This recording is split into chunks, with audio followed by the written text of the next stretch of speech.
His birthday celebration was so cool because he's been involved in his local church. I mean, him and Mom they were pillars, and Mom passed away a few years ago.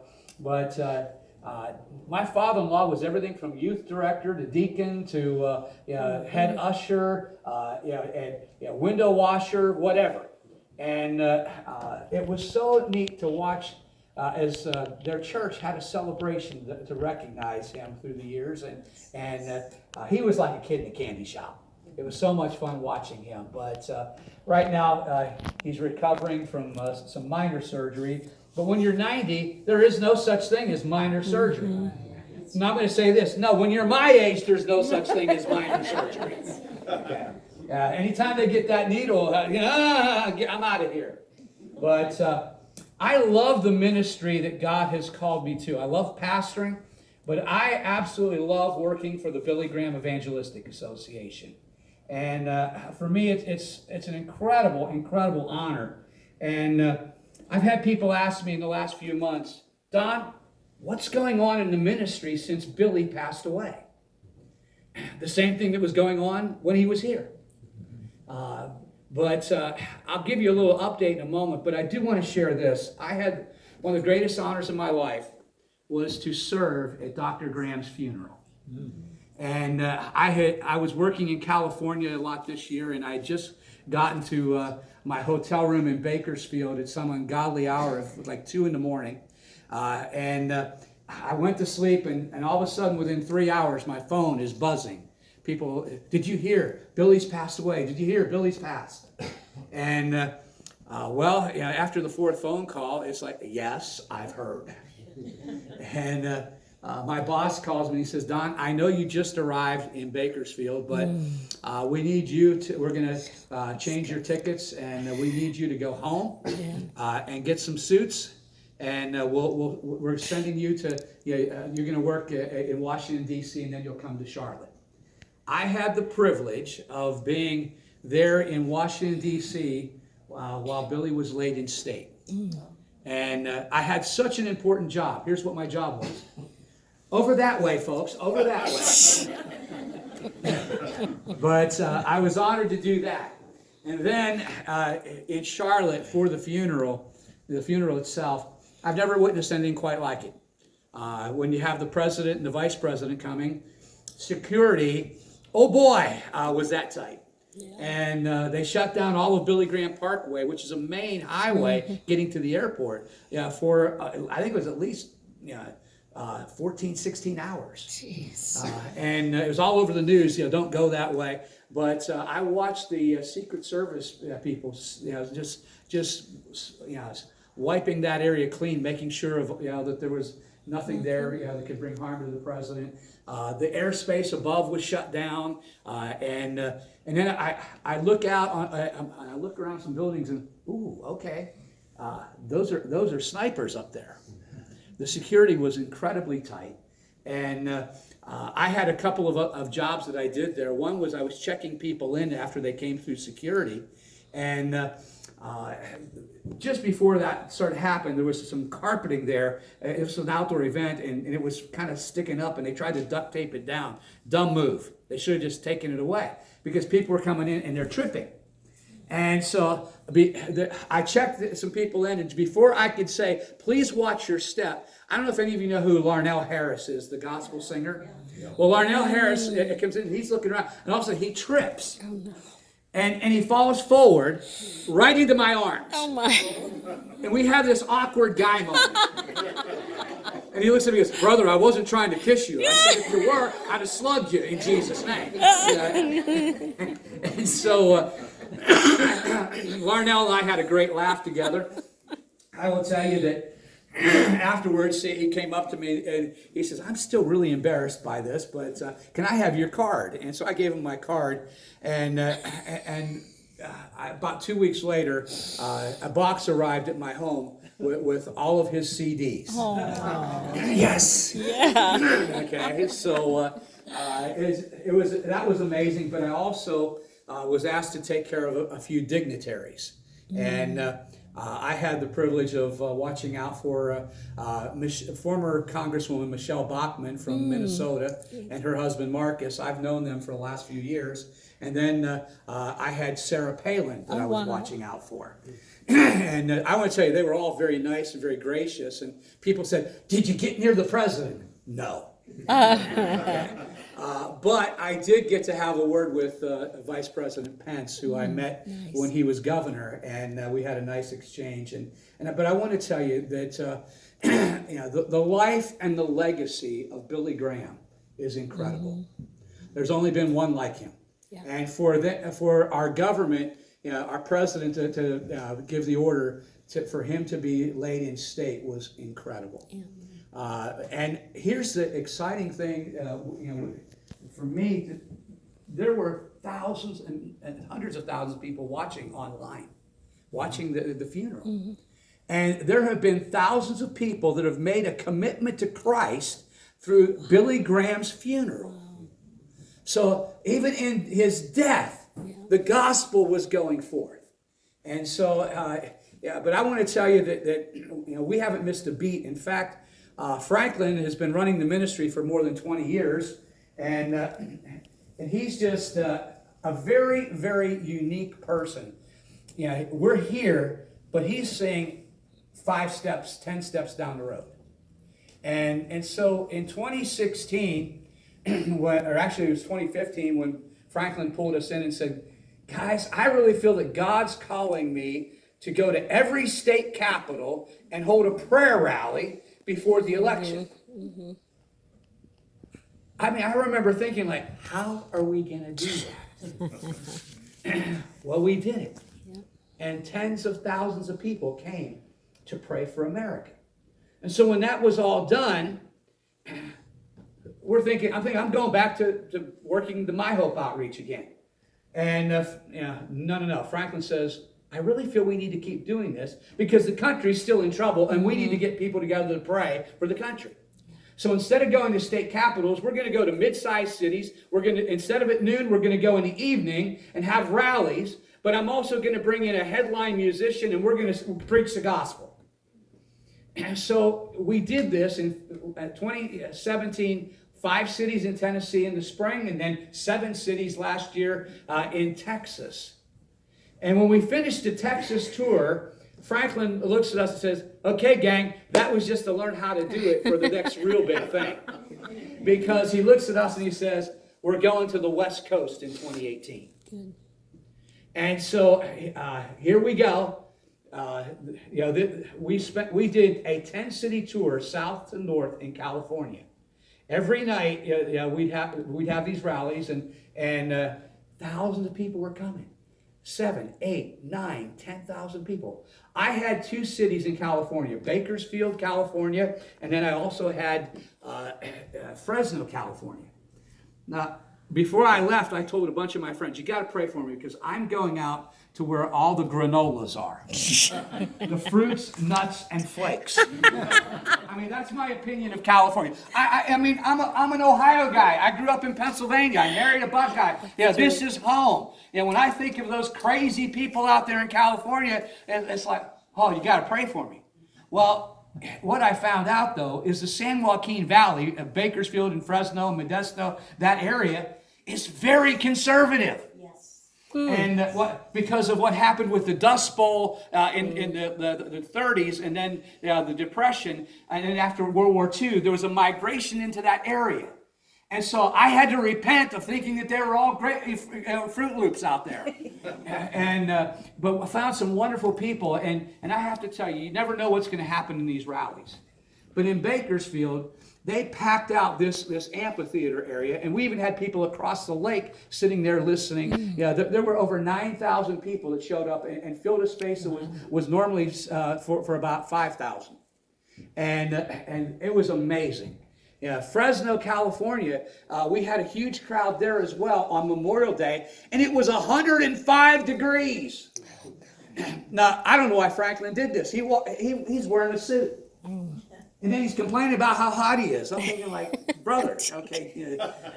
So, we did that, and then I got sent to Southern Oregon. Any of you ever been in Southern Oregon? It's gorgeous out there until the fires hit. And they had wildfires, like amazing. It was terrible, absolutely terrible.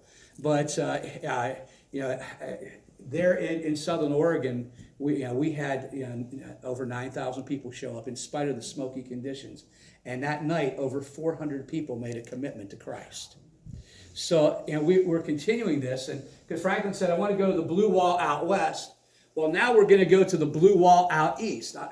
In January, last year I lucked out. I got to go to warm California. This year, we're going to New England. My wife says, you better go get yourself a really good winter coat now. But I'm so excited because Franklin has some incredible vision. And where we're going, where I get to go, is for the last tour event, June the 1st. And if you want to travel and you like to camp and do some different things, you need to come and join us. But June 1st, we're going to be at Woodstock. Some of you know what Woodstock is. Okay, you're old enough, all right? My wife was teasing me. She said, hey, are you going to get your bell-bottom pants out, your tie-dye shirt? Are you going to start letting your hair grow long? No. That ship sailed a long time ago. But we're going to have an all-day event, probably 5 or 6 bands coming in, and I haven't seen the whole lineup yet. But Franklin has such a passion to reach the world that we live in, and also he's not afraid to do things in a very unique and innovative way. Somebody asked me, Don, is the Billy Graham Association still reaching a lot of people? Well, I want to say more than ever. And in fact, one of our most productive ministries is internet evangelism. We have people that have been trained, and we have what's called Search for Jesus, and people get on, they've been trained, they get on these chat rooms, and they lead people to Christ all over the world in places that we're not allowed to go to. So, that's been incredible. But also something that you're part of right here, Operation Christmas Child. Thousands and thousands of kids come to Christ, and then they're discipled. And last year, I think that there were over 13.5 million shoe boxes that were collected. Amazing, absolutely amazing. I had the privilege to go on one of the distributions a couple of years ago, and you watch these children that have nothing get that shoebox, and they light up. I stood there and bawled like a baby, watching these kids. And then they share Jesus with them and ask, how many of you want to accept Jesus as your Savior? And all these hands go up. Of course, why? Because they're receiving love. They're God's love through a shoebox. So thank you for being part of that. Now, I do have to tell you that this has been since I was with you last year, this has probably been the most difficult year of my life. And I was sharing with Joe and Diane last night that the Saturday night after Thanksgiving, we were at my parents' house in Johnstown, Pennsylvania. We'd had, my kids were there, and that meant my mom got to hang out with her great-grandchildren. The day before, my brother's kids were there as well. But that evening, Mom wasn't doing well, and she asked us I said, we need to call the squad. I know, but I don't want to, I want to go to the bathroom first. And so we help her into the bathroom, and then my wife goes in to assist her, and all of a sudden my wife yelled, I think she's having a heart attack. And I ran in, and my mom went to be with Jesus in our arms. Oh, my. And I want to tell you, precious in the sight of the Lord, the death of his saints. Now, dummy me, I'm doing CPR on her saying, come back, Mom, come back, Mom. And she's saying, no, I'm not coming back. We had an incredible time of celebrating Mom's life. But the crazy thing was, before Mom's funeral, this is 3 days later, my dad, who was 94, had a stroke. And he ended up in the hospital and didn't get to Mom's funeral. And so once Dad recovered enough and he was in rehab, and he knew that Mom, I told him for the 15th time that Mom was gone. Once he really got that, he didn't want to be here anymore. So 33 days after Mom, Dad joined her. I'll just say this, I'm dealing with the estate. I told my kids right up front, you don't have to worry about it because I'm not leaving you anything. So, because it's been a challenge. And so with what I do, getting off a plane in Columbus and driving to Pennsylvania, taking care of business, driving back, it's been a real challenge. But, I rejoice for mom and dad. They ran their race and they're with the Lord. And, but it's been a challenge. It's those of you who have lost loved ones recently, I just want to tell you, my heart goes out to you. My prayers are with you. I know what that is now. By experience. Many years as a pastor with a lot of families, but now it's what I was walking through. But God's grace is absolutely, positively sufficient. And so I have one last thing I do want to challenge you with, and Franklin's message is pray, vote, and engage. And I want to challenge you today, if you haven't already in the early voting, make sure you vote on Tuesday. I used to stand before my congregation and tell them it was a duty to vote. In fact, if you're a member of our church and you don't vote, and I find out, we're going to take your membership. We never had to do that, but it was at least it's something I could challenge people with. But I wanted to speak this morning on something that's really been real in my life, and I want to ask a question: how many of you have ever been disappointed? Okay. I think I'm looking at normal people then. Well, I want to read a post that a friend of mine put on Facebook recently. This is what he said: sorry, but I need to vent. I'm so disappointed. I experienced the worst, absolutely worst customer service today at a store in town. I don't want to mention the name of the store because I'm not sure how I'm going to proceed. Yesterday, I bought something from this store and I paid cash for it. I took it home and found out it didn't work. So this morning, less than 24 hours later, I took it back to the store and asked if I can get a refund. The girl in the store looked at me and told me no, even though I had the receipt. I asked if I could exchange it for something else in the store. She said no. So I demanded to speak to the manager. And I shared with the manager that I'm not really happy. And I explained that I bought this item in his store and I got it home and it didn't work.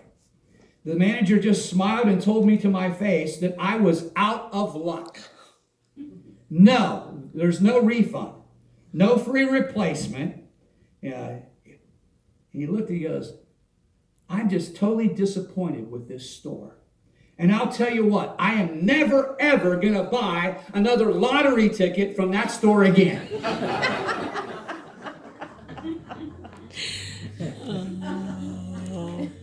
I want to know, how many of you, like me, watch the news about the $1 billion lottery?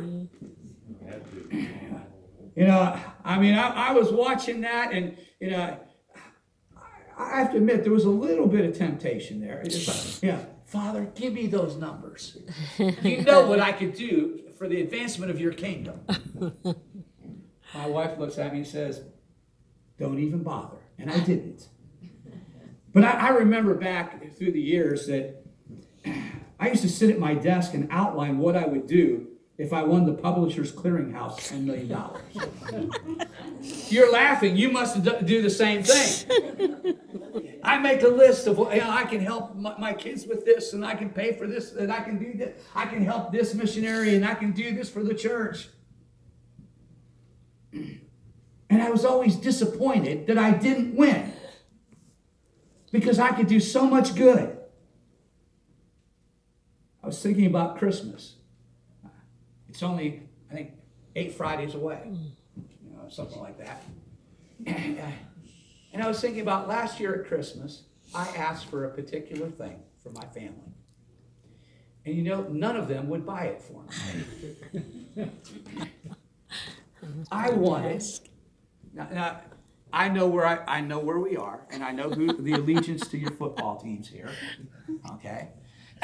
But I grew up in Western Pennsylvania. And I wanted a Ben Roethlisberger jersey. Okay. And none of my family bought me a Ben Roethlisberger jersey. At Christmas, I'm opening up stuff, and where's my jersey? I was disappointed. And I was a little bit ticked. And I want you to know, the very next day, the day after Christmas, you know where I went to the store, and I bought my own Ben Roethlisberger jersey. My son-in-law, who's a Kansas City fan, he looked at me and goes, I could not make myself go into that store and buy you that jersey. Now, how many Browns fans? Come on. All right. Gloom, despair, agony, and pain, deep, dark depression, excessive misery. If it weren't for bad luck, I'd have no luck at all. Okay. Well, I want to tell you, as a Steelers fan, I root for the Browns. Okay, I'm pulling for the Browns. I want the Browns to finally be good enough that they might beat my team. But, well, that'll be another year. So, Christmas was disappointing when I didn't get my jersey. And we all face disappointments in our lives, and sometimes our disappointments are a lot bigger than not getting what we wanted at Christmas. Now, I want to take you to a very familiar Bible passage. If you have your copy of God's Word, go with me to Romans chapter 8. Romans 8, verse 28. Some of you could probably quote it. And we know that all things work together for good to those who love God, to those who are the called according to his purpose. For whom he foreknew, he also predestined to be conformed to the image of his Son, that he might be the firstborn among many brethren. Moreover, he predestined these, he also called. Whom he called, he also justified. And whom he justified, he also glorified. What shall we say to these things? If God be for us, who can be against us? For he that spared not his own Son, but delivered him up for us all, how shall he not with him also freely give us all things? That's one of my favorite passages. Through the years as a pastor, I watched people face disappointment and problems, sometimes huge problems in their lives. And I noticed something. The way they viewed God, and also their view of Satan, but the way they viewed God makes all the difference in the world as to how the outcome is for them. We can go through problems and situations and difficulties and know that all things work together for the good to them who love God. Or we can just look at it and say, why me, Lord? What have I done? And we can wallow in self-pity and defeat. It's dependent on how we look at God. I have to tell you that I was very disappointed on Friday. I was in Medford, Oregon, and I was doing some follow-up with the churches that worked with us, and Friday morning I'm flying home to Columbus. And I had the early morning flight out of Medford. It was leaving at 5:15 in the morning. And so it's about 11 o'clock at night. I better get some sleep, because I've got to get up at 3 o'clock.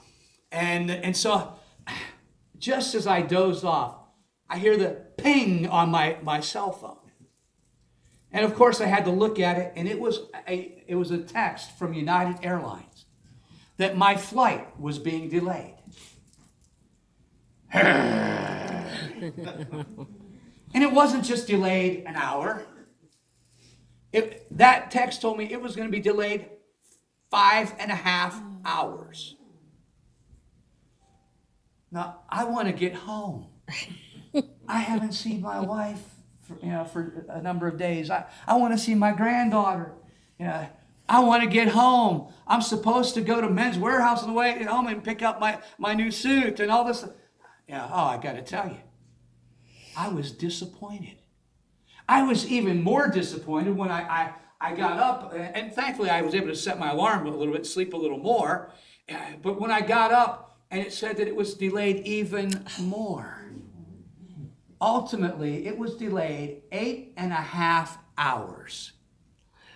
Because of fog. I was disappointed.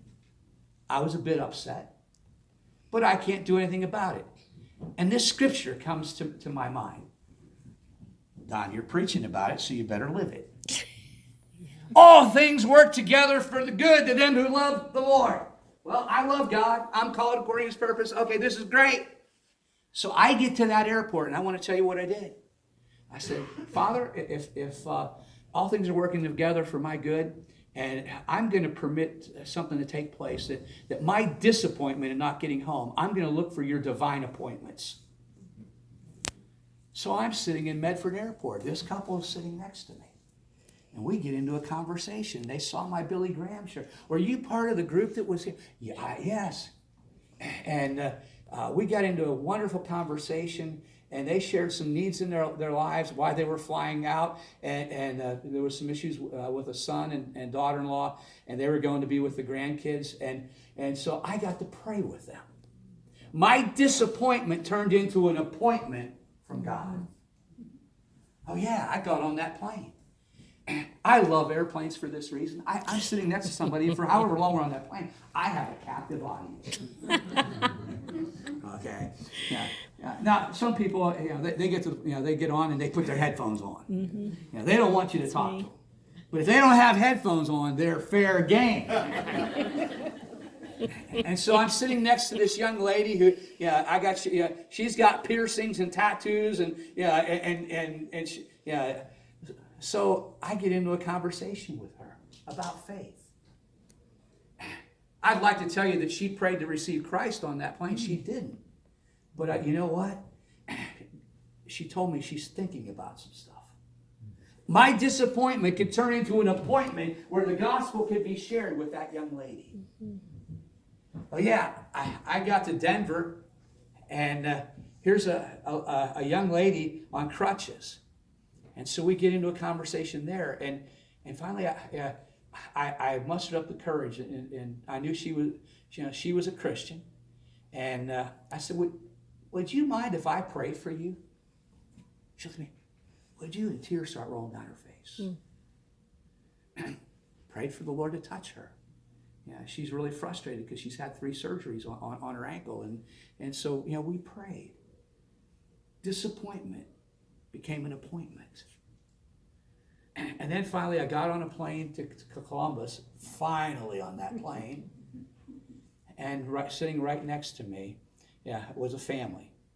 And we got into a wonderful conversation, and that family, they were actually taking their daughter to the Mayo Clinic. She's battling cancer. My heart went out to them. So we prayed on that plane, and when I looked up as we were finishing praying, 2 flight attendants were there praying with us. Disappointments are going to come. Frustrations are going to come. And sometimes Satan will even attack. The question is, what are we going to do about it? By the way, let me just say this, that tonight I do want to pray for anyone who is sick tonight, like I did last year. I'll share my testimony briefly, but I want to pray for the sick tonight. That's part of what I do wherever I go. And so, last time I was preaching in a church a few weeks ago, I forgot my notes, and I want to tell you, I couldn't find my notes, and I left my tablet somewhere else as well. And so I'm rebuking the devil. I say, I rebuke you. Where's those notes? Where are these notes? And I got to tell you, it wasn't the enemy. It was me. But there are times that Satan really does attack. Why would God allow Satan to attack? 3 reasons. Number 1, the Lord wants to build character in us. One of my favorite statements that I hate. God's more interested in my character than my comfort. Sometimes these attacks come in order to develop our character. God wants to build that in us. Second reason is the Lord wants to expose and defeat the enemy. He wants to expose the enemy's plan and defeat him.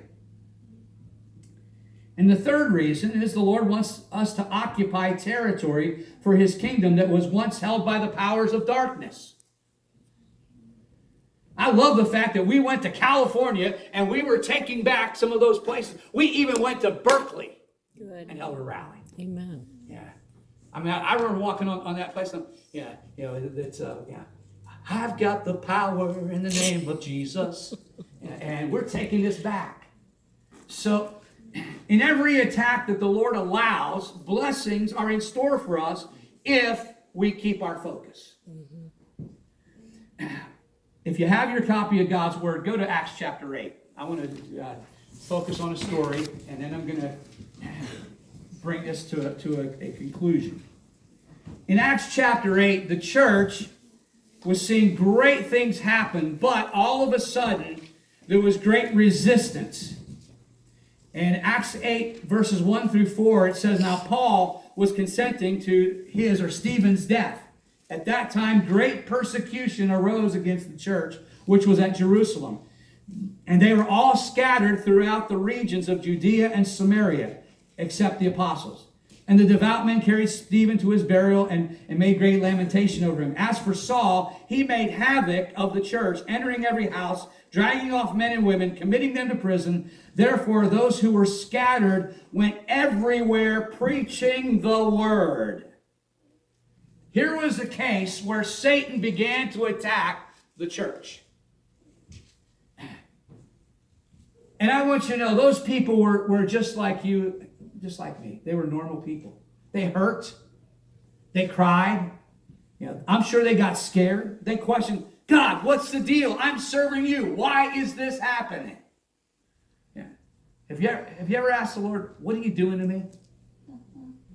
I have to admit that when I was standing there before my dad's casket, Father, what are you doing to us? Yeah. I mean, I felt that. Yeah. And yet, I rejoiced that Dad was with Jesus and he didn't have any more frustrations or pain. The early church, I'm sure, had questions. I'm sure they were disappointed in their circumstances. But their disappointment became God's appointment for the gospel to be spread all over the world. God actually used Satan's attack to force the believers out of Jerusalem and take the message of the cross to the ends of the earth. Had they stayed in Jerusalem, our faith might not have been propagated. They may have just been a little local religion. So the Lord, in his foreknowledge, used what the enemy was doing, what the enemy meant for evil. God turned it for great good. Now, let me bring this to where we live. You all told me that you've been disappointed from time to time. Perhaps you've had great disappointments. I have a very, very dear friend who has been disappointed recently when his wife said, I want a divorce. The heartbreak.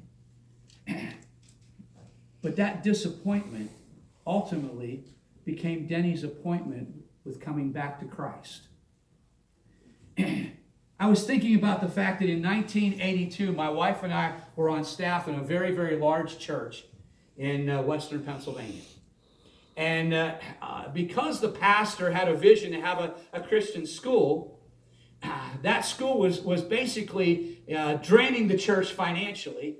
And so all of us staff had to do multiple jobs. I went there to be youth pastor, but then I was also the Christian education director of a Sunday school that ran 900 people. That in itself was a full-time job. So I'm doing 2 full-time jobs, and one day I'd been gone so much. My daughter was a little baby, and I came home, and my wife was just French fried because she was colicky, and so she says, "Would you go up and get the baby? She's crying." I went up in the room and I went to pick up my daughter, and she screamed all the more because I was a stranger. And at that point, I said, I need to do something. We're not going to continue like this. Mm-hmm. So a couple days later, I was in a meeting with my senior pastor, and I shared with him. And what he said to me, he said, Don, you're absolutely right. We need to hire more staff, and you're spinning more plates than you can keep up with. I want you to share that with our leaders tomorrow night. And okay, great. I'm thinking he's going to back me in this meeting. I get into that meeting, and I'll tell you what my senior pastor did. He hung me out to dry. And I had one of the board members look at me and say, "So you're telling me you can't handle your responsibilities?" Now, I was raised not in nice Ohio. I was raised in Western Pennsylvania. And there's a certain part of me that if you're going to jump down my throat, I'm coming right back at you. And I looked at this guy and said, "No, that's not the case. But here's the deal, brother. I've been to more of your son's baseball games than you've been. And you know what? Your son sat in my office the other day and told me he hates God, he hates his church, and he hates you because he doesn't have a dad.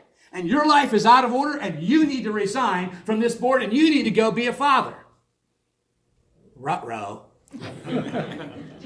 The next guy, I looked at him and I said, and your daughter, what you don't know is that, we were on a retreat and we're at a rest stop and some biker dudes came by and they're looking at your daughter and they're trying to hook up with her and I got to get her away from them and I almost got killed. But you know what? If you don't spend time with your daughter, she's never going to fulfill God's call on her life. And I thought, well, I'm batting 2 for 2. They're mad at me. And I just went for the third one. And I looked at this guy and I said, "Brother, I want you to know, your wife is the biggest gossip in our church." And I said, your family's out of order. You need to step down too. And at that point, my pastor's not defending me at all. Mm-hmm. And I said, "Pastor, I believe you probably want my resignation. And it'll be on your office by the time in your desk by the time this meeting's over." Now, I don't recommend handling things that way. Okay. But I want to tell you, that I was crushed. I was devastated. I was disappointed. That was the dream job, so to speak. And now, we're leaving. And we're resigning. Well, long story short, about 1.5 years later, I'm at a conference, and they call people up to the altar to pray, and I'm standing there, and I hear my former senior pastor's voice right beside me. And I looked at him, he looked at me, he came over and he said, "I need to apologize to you. I hung you out to dry." And by that point, we were now pastoring our first church. I want to tell you, had that disappointment not taken place, I would not have stepped out into pastoring the church that God called us to and had some incredible, wonderful experiences and saw the Lord move in an awesome way. But that pastor looked at me that day and he said, "Can we go to lunch afterwards?" "Yeah, okay." Yeah, it's his treat, so I'm going, of course. And pastor and I sit down and he tells what was going on in the church. And he said, "Don, I want you to come back and preach." And so, okay. So we picked a time, and I came back, and he stood before the whole congregation and told them that I was not treated very well. And that day, they took a love offering for me.